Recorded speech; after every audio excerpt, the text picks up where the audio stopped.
श्री गुरु भक्ति योग। जन्म मरण के विष चक्र से मुक्त होने का कोई मार्ग नहीं है क्या?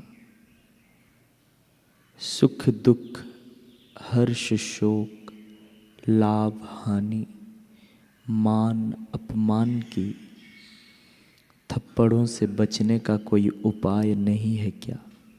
है, अवश्य है। हे प्रिय आत्मन, नाशवान पदार्थों से अपना मन वापस लाकर सद्गुरु के चरण कमलों में लगाओ। गुरु भक्ति योग का आश्रय लो। गुरु सेवा ऐसा अमोघ साधन है जिससे वर्तमान जीवन आनंदमय बनता है और शाश्वत सुख के द्वार खुलते हैं।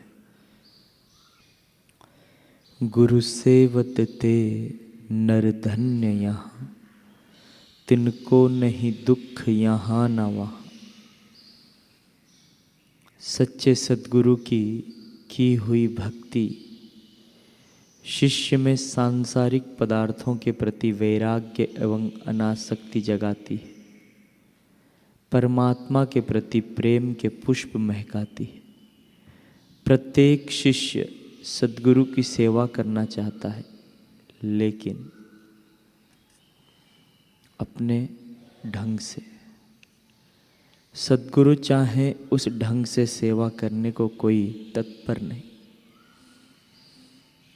जो विरला साधक गुरु चाहे उस ढंग से सेवा कर सकता है, उसे कोई कमी नहीं रहती। ब्रह्मनिष्ठ सद्गुरु की सेवा से उनकी कृपा प्राप्त होती है और उस कृपा से ना मिल सके ऐसा तीनों लोकों में कुछ भी नहीं है। गुरु शिष्य का संबंध पवित्रतम संबंध है। संसार के तमाम बंधनों से छुड़ाकर वह मुक्ति के मार्ग पर प्रस्थान कराता है। यह संबंध जीवन पर्यंत का संबंध है। यह बात अपने हृदय की डायरी में सुवर्ण अक्षरों से लिख लो। उल्लू सूर्य के प्रकाश के अस्तित्व को माने या ना माने, फिर भी सूर्य हमेशा प्रकाशता है। चंचल मन का मनुष्य माने या ना माने, लेकिन सद्गुरु की परम कल्याणकारी कृपा सदैव बरसती ही रहती है। सद्गुरु की चरण रज में स्नान किए बिना केवल कठिन तपश्चर्या करने से या वेदों का अध्ययन करने से वेदांत का रहस्य प्रकट नहीं होता, आत्मानंद का अमृत नहीं मिलता। दर्शन शास्त्र के चाहे जितने ग्रंथ पढ़ो, हजारों वर्षों तक हिमालय की गुफा में तप करो, वर्षों तक प्राणायाम करो, जीवन पर्यंत शीर्षासन करो, समग्र विश्व में प्रवास करके व्याख्यान दो, फिर भी सद्गुरु की कृपा के बिना आत्मज्ञान नहीं होता। अतः निरभिमानी सरल निजानंद में मस्त दयालु स्वभाव के आत्म साक्षात्कारी सद्गुरु के चरणों में जाओ, जीवन को धन्य बनाओ। सद्गुरु की सेवा किए बिना शास्त्रों का अध्ययन करना मुमुक्षु साधक के लिए समय बर्बाद करने के बराबर है। जिसको सद्गुरु प्राप्त हुए हैं, ऐसे शिष्य के लिए इस विश्व में कुछ भी अप्राप्य नहीं। सद्गुरु शिष्य को मिली हुई परमात्मा की अमूल्य भेंट है। अरे नहीं, वे तो शिष्य के समक्ष साक्षात रूप में प्रकट हुए परमात्मा स्वयं है। सद्गुरु के साथ एक क्षण किया हुआ सत्संग लाखों वर्षों के तप से अनंत गुना श्रेष्ठ है। आँख के निमेष मात्र में सद्गुरु की अमृत वर्षी दृष्टि शिष्य के जन्म जन्म के पापों को जला सकती है। सद्गुरु जैसा प्रेम पूर्ण कृपालु हित चिंतक विश्व भर में दूसरा कोई भी नहीं है। बाढ़ के समय यात्री यदि तूफानी नदी को बिना नाव के पार कर सके तो साधक भी बिना सद्गुरु के अपने जीवन के आखिरी लक्ष्य को सिद्ध कर सकता है। यानी ये दोनों ही बातें असंभव है। अतः हे प्यारे साधक, मनमुखी साधना की जिद करना छोड़ दो, गुरुमुखी साधना करने में ही सार है। सद्गुरु के चरण कमलों का आश्रय लेने से जिस आनंद का अनुभव होता है उसके आगे त्रिलोकी का साम्राज्य कुछ नहीं। आत्म साक्षात्कार के मार्ग में सबसे महान शत्रु अहम भाव का नाश करने के लिए सद्गुरु की आज्ञा का पालन अमोघ शस्त्र है।